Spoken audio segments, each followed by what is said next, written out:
అందరికీ మన ప్రభువును రక్షకుడైనటువంటి యేసుక్రీస్తు వారి పేరిట ప్రేమపూర్వకమైనటువంటి ప్రత్యేకమైన వందనాలండి.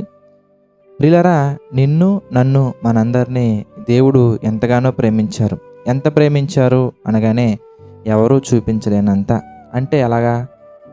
నీ కొరకు, నా కొరకు, మనందరి కొరకు, మనలో ప్రతి ఒక్కరి కొరకు మనం ఇంకా ఈ భూమి మీదకి ప్రవేశించక ముందే, మనం ఇంకా మన తల్లి గర్భంలో ఉన్నప్పుడే మనందరి కొరకు దేవుడు ఏం చేశారయ్యా అంటే ఒక గ్రంథాన్ని పెట్టుకొని, ఆ గ్రంథంలో మనం ఎలా అభివృద్ధి పొందుచున్నామో, మనం ఎలా ముందుకు వెళ్తున్నామో అని రాసుకొని, అక్కడితో మాత్రమే తన ప్రేమను చూపించకుండా, అక్కడితో మాత్రమే తన ప్రేమను ఆపివేయకుండా, ప్రియులారా, మనం తల్లి గర్భంలో మనకి ఆకారాన్ని రావటానికి ఆయన ఎంతగానో సహాయం చేశారు. అంతే మాత్రం కాదండి, ఈ భూమి మీదకి వచ్చిన తర్వాత మనం ఎలా ఉండాలి అని ముందుగానే ఆయన ఒక ప్లాన్ వేసుకొని, మనం ఈ భూమి మీదకి రాకమునుపే మనకు కావలసినటువంటివన్నీ వనరులన్నీ కూడా సిద్ధపరిచి, ఎంత ప్రీ ప్లాన్డ్ అంటే ప్రియులారా, మనకి రాబోయే రోగాల కొరకు కూడా ఆ రోగాలకు కావలసినటువంటి మందులు కానీ, వ్యాక్సిన్స్ కానీ ప్రతిదీ కూడా దేవుడు మనందరి కొరకు సృష్టించి తన ప్రేమను వ్యక్తపరిచారు. అంతేనా?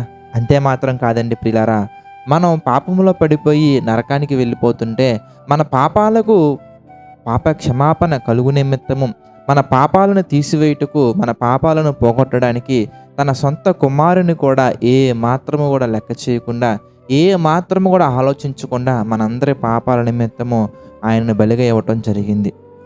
ఇది మనందరికీ తెలిసినటువంటి విషయమే. అయితే మనలో వచ్చే ఒక ప్రశ్న ఏంటంటే, దేవుడు ఈ ఘోర పాపిని నన్ను నిజంగా క్షమిస్తారా? బ్రదర్, నేను చాలా ఘోరమైన పాపాలు చేశానండి, అవి బయటికి వ్యక్తపరచుకోలేనటువంటివండి.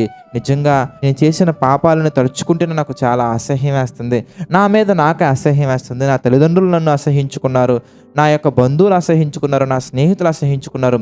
దేవుడు నిజంగా క్షమిస్తారా అండి అని చెప్పేవాళ్ళు కొంతమంది అయితే, ప్రియులారా, ఇంకొంతమంది బాప్తిస్మం తీసుకొని ప్రభువులోకి వచ్చిన తర్వాత కూడా మరి వారిలో ఉన్నటువంటి లోపాలను బట్టి, వారిలో ఉన్నటువంటి చుట్టూ ఉన్న పరిస్థితులను బట్టి కావచ్చు, ఏదేమైనా కానీ వారు కూడా వెనకడుగు వేసి పాపంలోకి వెళ్ళిపోయిన వాళ్ళు ఉంటారండి. వారు కూడా చాలా వేదనతోటి, బ్రదర్ నిజంగా నన్ను క్షమిస్తారా?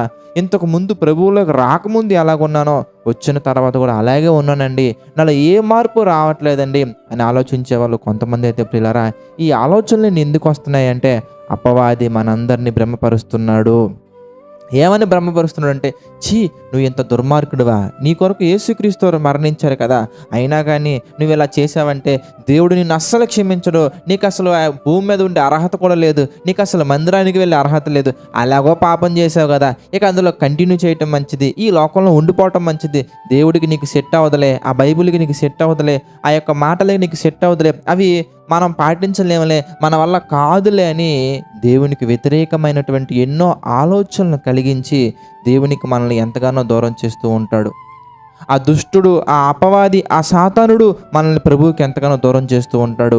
కనుక మనం ఏం చేయాలయ్యా అంటే, ఇలాంటి పరిస్థితుల్లోనే దేవుడు మన నిమిత్తం సిద్ధపరిచినటువంటి మాటలు ఏంటి, మన యొక్క పరిస్థితిని బట్టి ఆయన పలికినటువంటి మాటలు ఏంటి, సందర్భాలు ఏంటని మనం ఒకసారి బైబిల్లో నుంచి ధ్యానించగలిగినట్లయితే, ప్రియులారా, యెషయా గ్రంథము 65వ అధ్యాయం 2వ వచనం మనం చూస్తే, తమ ఆలోచనలు అనుసరించి చెడు మార్గమును నడుచుకొనుచు లోబడ నొల్లని ప్రజల వైపు దినమంతయు నా చేతులు చాపుచున్నాను. ప్రియులారా, నువ్వు ఆయనకు లోబడకపోతే నిన్ను శిక్షించాలి అనే మనస్తత్వం కంటే కూడా నిన్ను రక్షించాలి అనే మనస్తత్వానికి ఎక్కువగా ఉంది.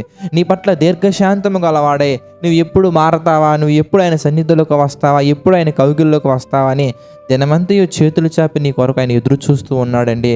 అయితే ఈ యొక్క ఎదురు చూపుని, ఈ యొక్క నిరీక్షణని నీ యొక్క జీవితంలో రానివ్వకుండా, దేవుని యొక్క ప్రేమను నువ్వు పొందకుండా అపవాది అనగా సాతానుడు ఎన్నో శోధనలు నీ యొక్క జీవితంలో తీసుకొచ్చి నిరంతరము అనుక్షణం నిన్ను దేవునికి వ్యతిరేకంగా బ్రతికేలా ప్రేరేపిస్తూ ఉన్నాడు. కనుక అపవాది యొక్క ఆ ఎత్తుగడలను నువ్వు గుర్తించగలగాలి. అయితే దేవుని సన్నిధిలో నీవు చేయవలసింది ఏంటయ్యా అంటే, ఆయన నీ కొరకు ఎంతగానో ఎదురు చూస్తున్నాడు. కనుక నీవు చేయవలసింది ఏంటయ్యా అంటే, సామెతల గ్రంథం మనం చూస్తే 28వ అధ్యాయం 13వ వచనం మనం చూస్తే, ప్రియులారా, దేవుని యొక్క వాక్యం సెలవిస్తుంది, అతిక్రమములను దాచిపెట్టువాడు వర్ధిల్లడు. మన జీవితం వర్ధిల్లింపబడాలంటే, మన కుటుంబం దీవించబడాలంటే, మన యొక్క ఫ్యామిలీ కానీ మన యొక్క ప్రతి స్థితి మార్చబడాలంటే మనం ఏం చేయాలో తెలుసా? అతిక్రమములను దాచిపెట్టకూడదు. వాటిని ఒప్పుకొని, ప్రభు యొక్క సన్నిధిలో వాటిని ఒప్పుకొని విడిచిపెట్టువాడు కనికరం పొందును. మనం గనక ఒప్పుకొని ప్రభు సన్నిధిలో ఒప్పుకొని పాపం చేసేవారుగా ఉండకూడదండి. ఒప్పుకొని మళ్ళీ కంటిన్యూ చేసేవారిలా ఉండకూడదండి. ఒప్పుకొని విడిచిపెట్టగలిగితే విడువని ఎడబాయని దేవుడు నీ ఎడల ఎల్లప్పుడూ ఉంటాడు. అలా కాకుండా ఒప్పుకొని పాపం చేస్తూ అపవాది మాటలు వింటూ ఉంటే నీ కొరకు ఎదురు చూస్తాడే తప్ప నీకు జీవితంలో మార్పు అనేది రాదు. ఎందుకంటే కనికరింపబడినటువంటి వారు మాత్రమే దీవించబడతారు. కనికరం పొందినటువంటి వారు మాత్రమే వర్ధిల్లబడతారు. కనుక మన జీవితం అనేది ఆయన సన్నిధిలో అంతకంతకు అభివృద్ధి పొందాలి, కానీ అంతకంతకు దిగజారకూడదండి. లేనిపోని అపోహలు కలిగి అపవాది పెట్టే భ్రమలకు లొంగిపోకుండా ఆయన ఆలోచనలు అనుసరించి నడవాలని మనస్ఫూర్తిగా కోరుకుంటున్నాను. ప్రార్థన చేసుకుందామండి. ప్రార్థన. దయగల తండ్రి, ప్రేమగల దేవ, అనేకమైన విషయాలు మాకు తెలియచేసి మీ చిత్త ప్రకారంగా నడిపిస్తూ మీ యొక్క సన్నిధిలో మా తండ్రి ప్రతి దినము మమ్మల్ని నడిపిస్తున్నందుకు కృతజ్ఞతాస్తుతులు చెల్లించుకుంటున్నాం తండ్రి. ప్రభువా, ఈ డైలీ డివోషన్ మేకింగ్లో తండ్రి సహకారంగా నిలబడుతున్న ప్రతి ఒక్కరిని మీరు దీవించండి, ఆశీర్వదించండి, బలపరచండి తండ్రి. ఆర్థిక, ఆరోగ్య, మానసిక సమస్యల్లో కృంగిన ప్రతి ఒక్కరిని మీరు జ్ఞాపకం చేసుకుని ప్రతి ఒక్కరికి మీ కృప తోడుగా ఉంచి నడిపించండి, సహాయం చేయండి. ప్రతి ఒక్కరు కూడా మా తండ్రి మీ చిత్త ప్రకారంగా అంతకంతకు వర్ధిల్లుతూ ప్రభువా, అంతకంతకు దీవించబడుతూ అంతకంతకు అభివృద్ధి పొందుతూ ముందుకు సాగుటకు సహాయం చేయండి తండ్రి. ఈ జేసీ చర్చ్ ద్వారా జరుగుతున్న పరిచర్యను కూడా మీరు జ్ఞాపకం చేసుకుని తండ్రి దీవించండి, ఆశీర్వదించండి తండ్రి. ఈ జేసీ టీంలో ఉన్న ప్రతి ఒక్కరిని తండ్రి మీరు దీవించమని, ఆశీర్వదించమని, బలపరచమని, ప్రతి ఒక్కరికి మీ కృప తోడుగా ఉంచి నడిపించమని వేడుకుంటూ తండ్రి సమస్త మహిమ, ఘనత, ప్రభావాలు మీకే చెల్లించుకుంటూ మా ప్రభువును రక్షకుడైన యేసుక్రీస్తు వారి పేరిట ఈ యొక్క ప్రార్థన అడిగి వేడుకొని చున్నాము తండ్రి. ఆమెన్. అందరికీ వందనాలండి. God bless you all.